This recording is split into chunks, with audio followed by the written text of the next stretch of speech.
কি করবেন টাকা দিয়ে? যদি কবর নিয়ে যেতে পারেন, আখেরাতে কাজে লাগে, তাহলে তো একটা ব্যাপার ছিল। তা তো পারবেন না। আপনি বলবেন না পারলে কি হয়েছে, ছেলে মেয়ে খাবে, ছেলে মেয়ে ভোগ করবে নিশ্চিত। বহু মানুষ সম্পদ রেখে চলে গেছে, তার ছেলে মেয়েরা ভোগ করতে পারে নাই, হাতে বুতে অন্য মানুষ খেয়ে ফেলছে, আছে না নাই?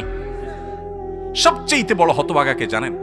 আল্লাহর জমিনে সবচেয়ে বড় দুর্ভাগা, সবচেয়ে বড় বেয়াকুব এবং নির্বোধ মানুষ হলো সে, যে যাদের জন্য চুরি করবে তারাও সে দায় নিবে না। কিয়ামতের দিন ছেলে আয়সা বলবে না, আব্বা চুরিদারি ডাকাতি 2 নম্বরই যা করছেন, ঘুষ সুদ যা খাইছেন আমাদের জন্যই তো খাইছেন, আল্লাহ আমার আব্বারা জাহান্নামে দিয়ে না, আমাদের নিয়ে যান।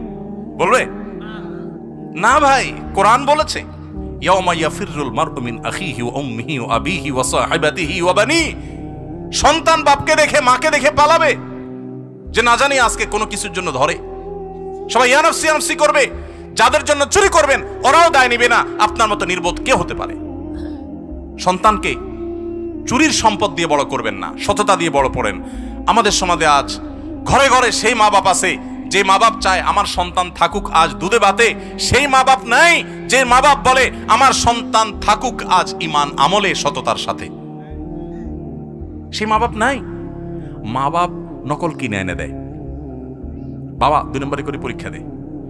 যেই মা বাপ সততা শিখাবে, সততার সংকল্প করাবে, সেই মা বাপ চুরি শিখাচ্ছে। এজন্য সমাজের রন্ধ্রে রন্ধ্রে, খাঁজে বাজে, কোনা কাঞ্চিতে সর্বত্র দেখবেন চোর আর চোর উৎপাদন।